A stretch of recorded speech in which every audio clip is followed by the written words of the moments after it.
And to kick us off, we've got Luca Sage. Just to give you a bit of background about Luca, I'll read his fantastic bio. Photographer Luca Sage goes to great lengths to capture his subjects, roaming the world in search of iconic imagery. Luca Sage holds a degree in social anthropology, as well as a degree in editorial photography from the University of Brighton. Much of his documentary work is shot in Africa, particularly West Africa, using his social anthropological background as a grounding for his work. Luca's work has won a variety of awards, including the National Portrait Gallery's Taylor Wessing Portrait Prize and the New York Photo Awards. And his work can be seen in a variety of publications, including The Guardian, The Independent, The Telegraph, Monocle, amongst others. So without further ado, I introduce Mr. Luca Sage.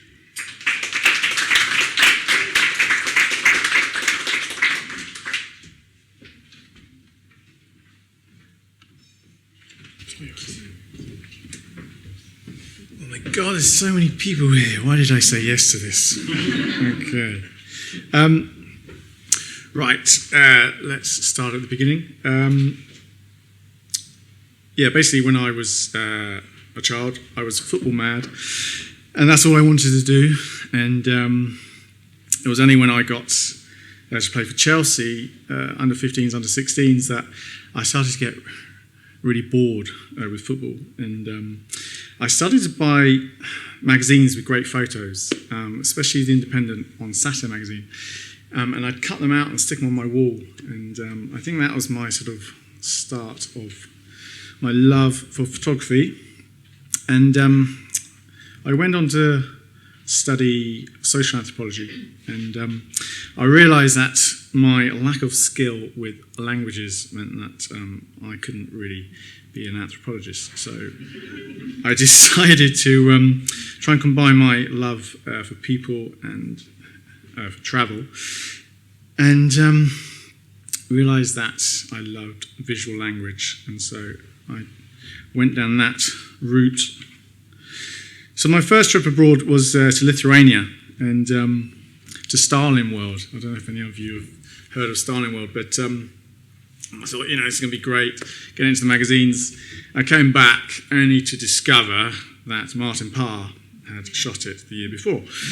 So then I went to Serbia and Northern Ireland, and after college I went to Malawi for 6 weeks with a friend of mine who was born in Malawi, and he'd come into a lot of money, and he forced me to come with him because he knew that I'd love it. And so he was going for a year, and I was going for 6 weeks. And I took 100 rolls of film, and those 100 rolls of film were well shot, I think. And at the very end, the last week, I'd actually shot all the films, and I was running away from an elephant thinking, I'm not going to die until I've seen these films on my back, because there was just, I just couldn't do it. So I took 2 cameras, an RZ and a Mamiya 7, and no chargers, which anyone who shoots knows that it's just charger for this, charger for that, charger for this, extra charger for that. And it was so nice. It was just films, and a camera, and that was the start of me and my love affair with shooting in Africa. So the first image, we went to Zomba, and we went to the barracks, and I didn't really know much about the barracks, but then when we got there was about 15 90-year-old soldiers dressed up in these uniforms, and I was just like, wow, this is just unbelievable. And so I was taken inside the barracks, and this is a shot of one of their bedrooms. And I was so excited about this because it was just the kind of location I love to shoot in. And I came back outside, and my friend Matt was talking to the whole group, and we decided to do a shoot of all of them.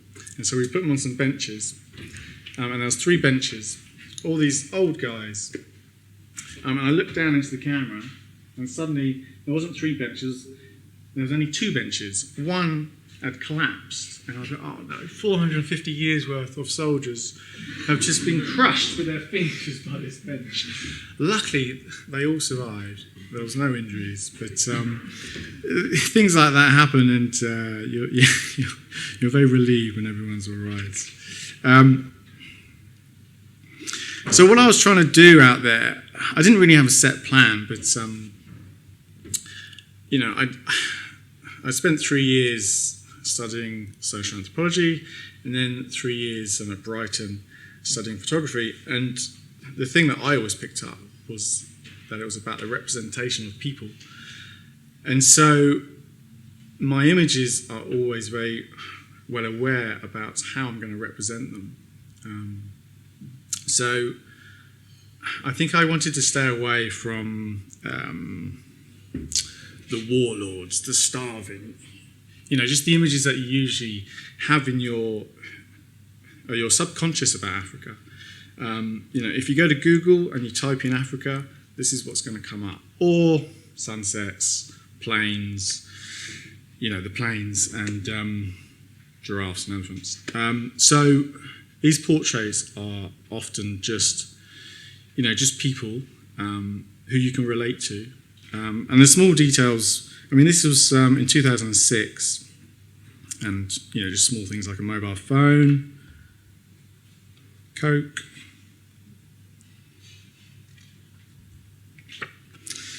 This was at Zomba disco. The thing that I loved about these guys was that the just the respect that they gave each other, and also to me as well. I don't know if that's to do with the religion that still exists there, but sometimes you do despair at the state of the West when you do go to Africa, which is funny because a lot of the time, the West thinks that Africa is lazy or full of warlords or bad, So I just always try and just slightly readdress the balance. So we'd walk for miles. We'd hire guys that we'd meet in the villages just to carry some of our stuff. We were travelling with 2 friends from Malawi, and then just people that we'd meet. And it worked quite well. But, as I say, I think it'd be slightly hard to do that if I was not using film, because all the charging that has to be done. And when you're using film, there's less things to go wrong, unless you run out of film, of course.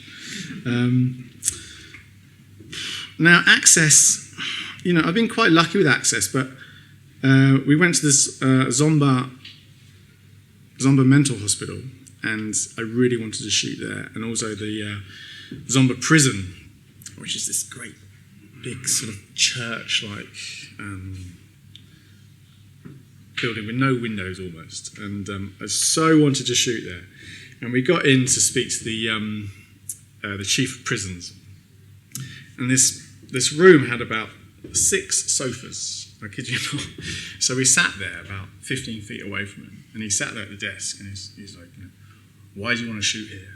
And I said, "Well, I want to redress the balance, or maybe, I want to get you some funding to improve your prison."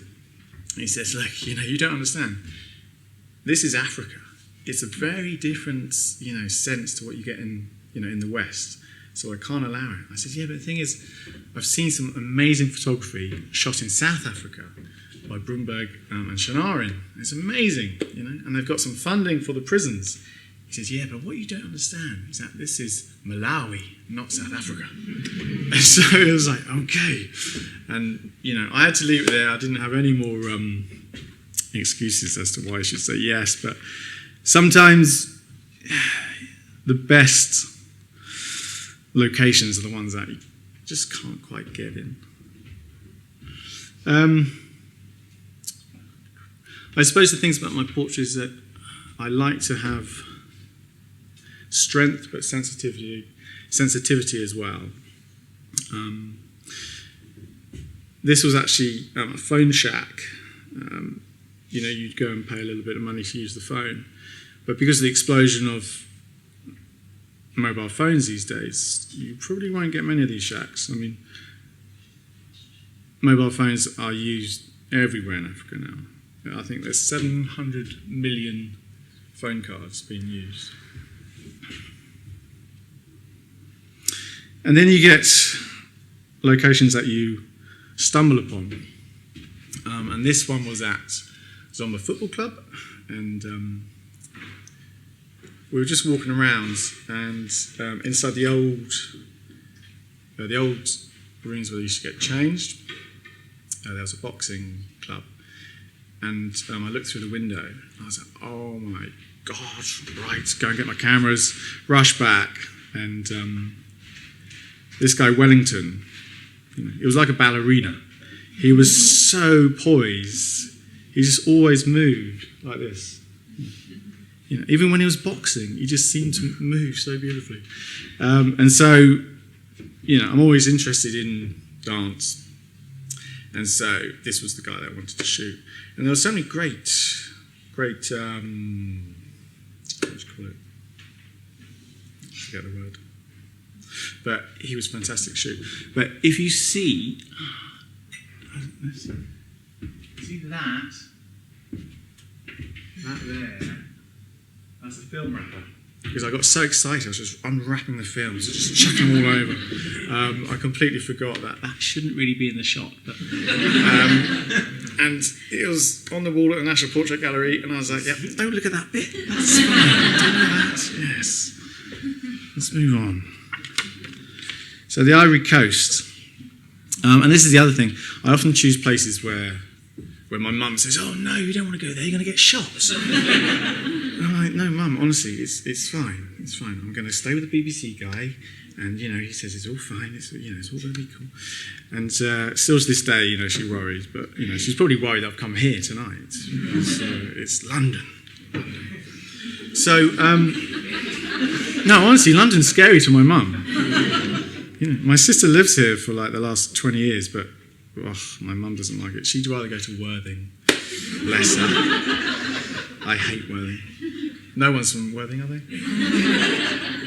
Okay, Ivory Coast United, this shot. In 2009, basically, I wanted to do some work for in the lead up to the World Cup in 2010, which was in South Africa. And I decided to go to the Ivory Coast because I was going to go to the Ivory Coast, Togo, and Ghana. But trying to get films through all these places and get them back was just going to be impossible because of all the scans and stuff. So I decided just to go to the Ivory Coast. And I got a fixer who... Fixers can be the make or break of your shoots. And my fixer is... He's quite amazing. Now he's buying and selling gold. So you can sort of see the sort of, the type of character that he is. He was fantastic. But I said to him, right, I want to see the football schools that you have. He was like, yeah, I can get you this school and that school. It's going to be amazing. It's going to be amazing. So I said, okay, you sure you can get me all this? He was like, yeah, completely. Now, what I didn't know, that he was taking me to the town where he was born, basically because he wanted to see his parents and his friends. So we hired a car and a driver, and also his brother came along, which I didn't know about. And so we all got in this little car. It's like a Nissan Micra, and we set off, up to the northern rebel-controlled part of the Ivory Coast. And as soon as you say rebel-controlled, everyone's like, "Wow, you must be tough." And my mum gets scared. And so basically, we started at 5 o'clock, and you just drive north. And in those days, there was all these checkpoints. Basically, the checkpoints were just an excuse to extol money from all the drivers who were going north. So every 5 miles, you get this checkpoint. But my driver had an amazing tactic to get through all of these stops. Basically, he would drive 100 miles an hour at the guards to make them think that we're going to kill them. And then when the guards started shouting and pointing their guns at us, he'd screech on the brakes, reverse at 90 miles an hour, and start yelling at them. And I was always a bit suspect about this. Even though it was in French, and I don't speak a word of French, I kind of knew that it was not going to work all the time. But somehow we did arrive at midday, and I said to Ali, okay, well, so what's going on? He said, well, here it is. Here's the school. I said, but it's just a football pitch. He was like, yeah, but that's the school. This is what we do. I was like, okay. So the sun is like right above. And when I used to assist, I used to work with a guy who would never shoot after 10 o'clock in the morning and wouldn't shoot until it was 4 o'clock in the afternoon. So I was like, oh God, right, okay, direct sunlight from above. So I knew that I'd wanted to shoot these footballers in a way that wasn't the usual sunset, kicking around and, no one's got any shoes on and stuff. And so I wanted it very formal. And I'd drawn some sketches of very formal poses. And this is what I decided to shoot. It took half an hour. Bless them, these boys were hot. I mean, it was boiling. And the slightest movement is going to mean that the picture is no good. So they were fantastic. I shot 2 shots. The other shot is useless, but this one, luckily, worked a treat.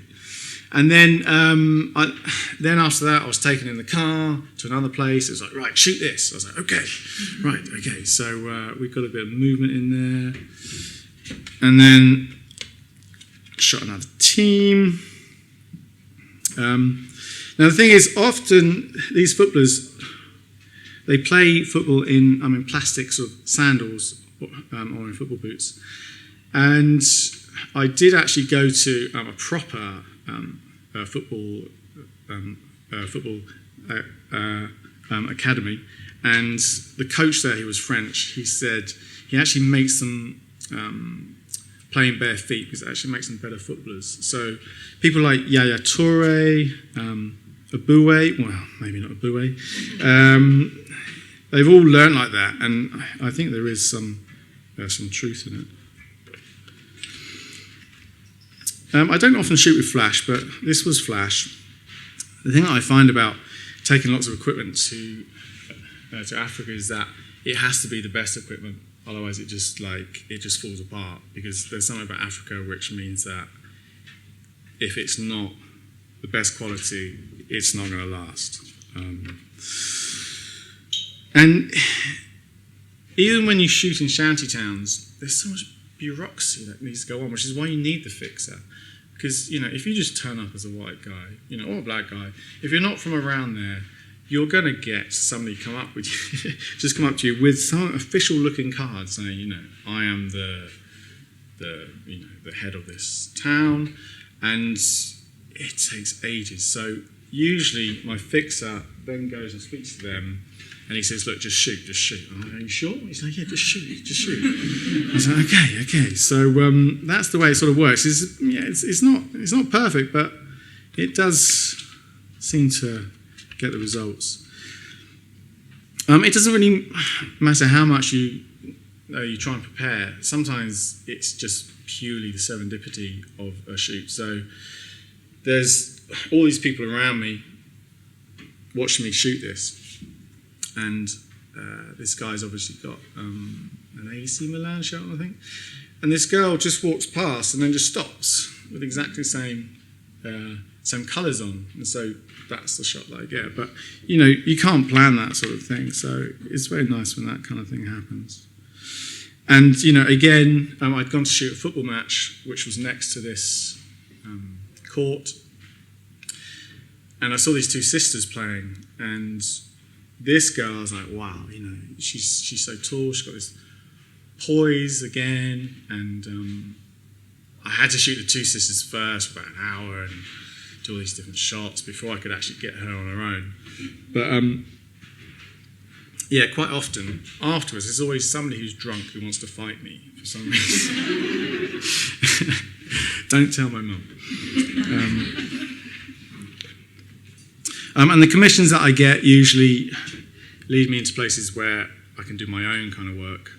This was Chocody for Arise magazine, where I had to sit through a whole meeting for half a day with them for the magazine, and the woman said, "Oh yes, we're a fantastic company. We're the only ones who make chocolate in the Ivory Coast, and basically, we've got an outreach team, and we go out to the children and teach them that it's good to eat chocolate for breakfast because it stimulates your mind." I was like, okay. This guy was fantastic. He was cool. More commissions, this time for Brussels Airlines, just basically showing that the Ivory Coast is working again. And this guy is a 3 times Paralympian gold medalist. Again, strength, sensitivity, pride, that's what I like. And very sharp lines, lots of sharp lines going on.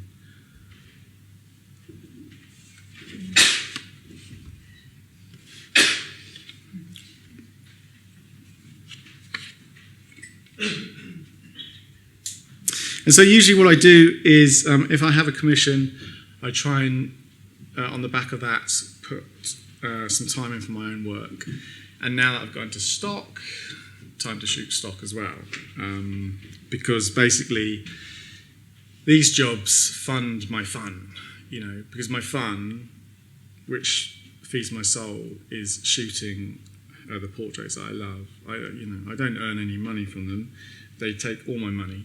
The first trip to the Ivory Coast cost me £4,000. Luckily, I did gain £4,000 from prize money, but it's that's not going to happen very often. So I put shoots on the back. Now this guy, he was great. I was asked to shoot the Rue Princesse. The Rue Princesse is a street which has got lots of bars and is renowned for being the place to go if you're in the Ivory Coast and you want a good night out. And I said, this guy, this is fantastic. He's probably going to have a spread feature about you. And he was a fantastic dancer. And I said, look, would you do another shoot with me for another story tomorrow? He said, yeah. So he gave me his name. It's Prince Dookie. And he didn't have a phone, but he got his friend's phone number. Now, what I didn't know was that he was so excited about being in the magazine that he would go out, drink, get in a fight, sleep under a tree, and wake up at about 11 o'clock, exhausted, and then go home and sleep again and not meet me for the shoot. But by the time I found him, we did actually manage to go and shoot. And it was good timing because then it was dark.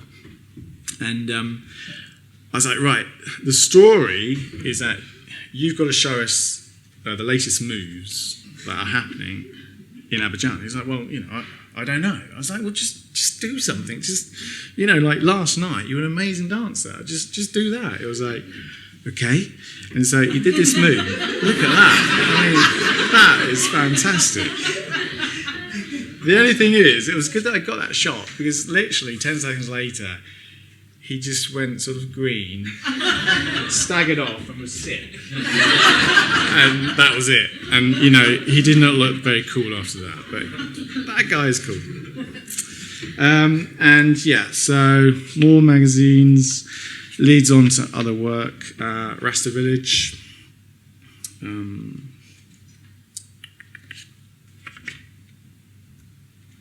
then I started getting work in Ghana.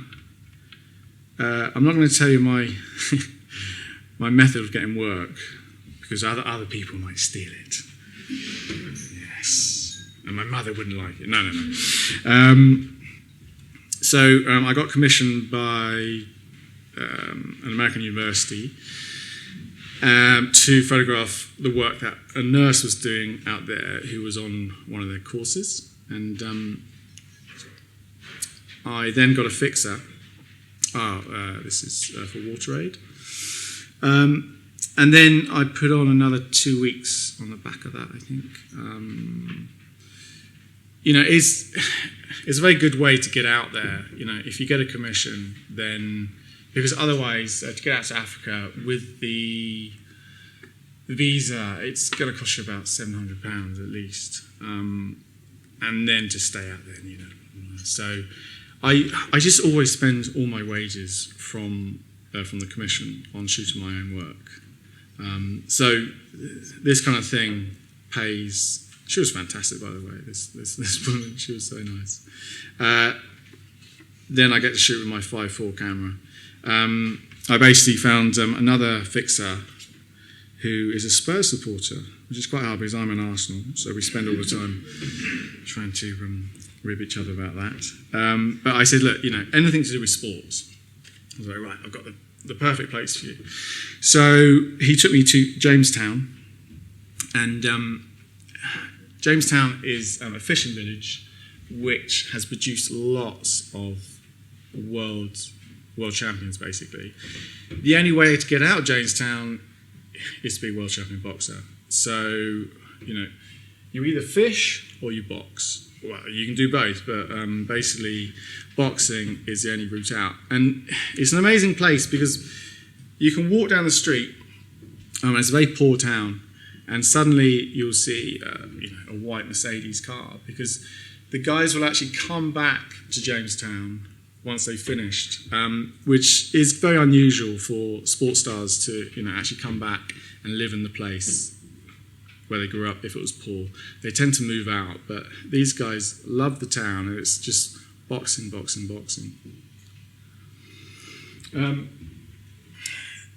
So every day they train from 3 till 5, and there's about 15 gyms.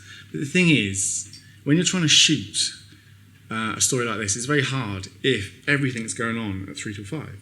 So I tend to sort of pick 1 or 2 gyms and stay there. But the light, you don't get that in Worthing, I'll tell you. And they start from a very young age. And these guys, not all of them can afford to go to the gyms. But this day, I actually tried to reenact the football shot where they all stood in line. It was a complete disaster. Absolute disaster. I couldn't do it. But it was good. It was still good because I got these shots.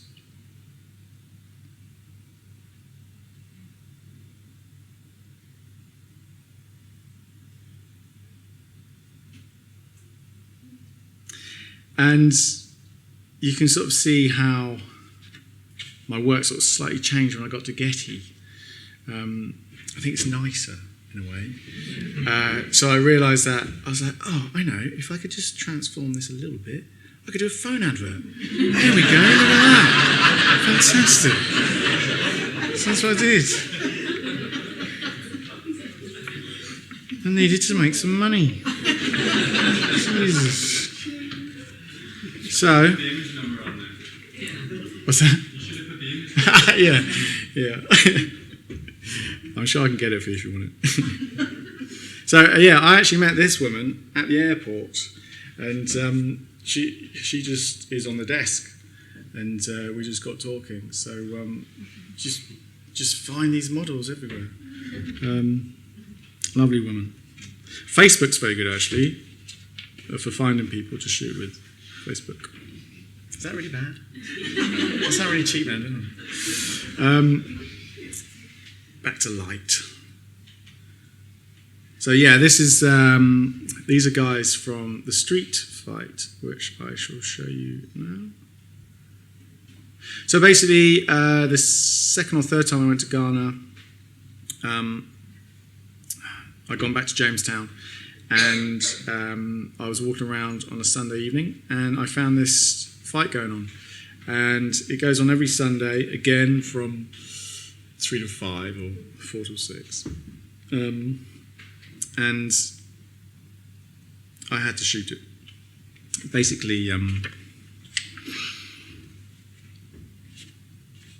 it's what I love. And instead of having to sort of stand there, and get under the cloth, because every time I get under my dark cloth, everyone always thinks it's like juju. Does anyone know what juju is? Yeah, they think it's like dark magic under there, and it's definitely not. It's just me going, I can't see it. But this time it was so much nicer. I could just move around with the boxers, and I didn't have to be under a dark cloth. So it was quite freeing for me, actually, to shoot like this. But the passion is unbelievable. And it's sort of like, I don't know, it's like an old days sort of fair, in England, where everyone's really happy and joyous, because they really do love these boxing matches. You can see all the guys in the background, they absolutely love it.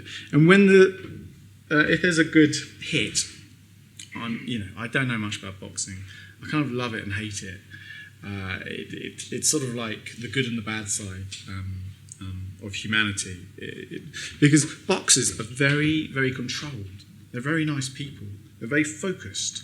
Even though they can let that sort of dark side out, it's very controlled. So when you're around them, you don't feel scared or anything. Because I've never been in a fight in my life. I'm not very good with fighting. So it always amazes me, the difference between when they're fighting and when they're not fighting.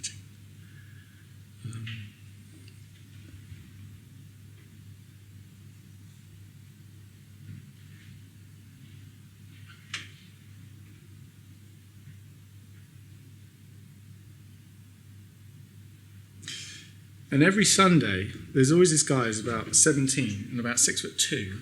He always fights this guy. I don't know what this guy's done to deserve this, but it's like, this guy's only this big, and he's running away from me. He's like literally running around. And this guy's just like, as you'll see in the next picture. Oh no. There. Look at that. But he did actually win this time. Oh, no, sorry. No, shortly after this picture was taken, the smaller guy went and lamps the big guy, and the big guy was just laughing at him. That's it. No, that is it.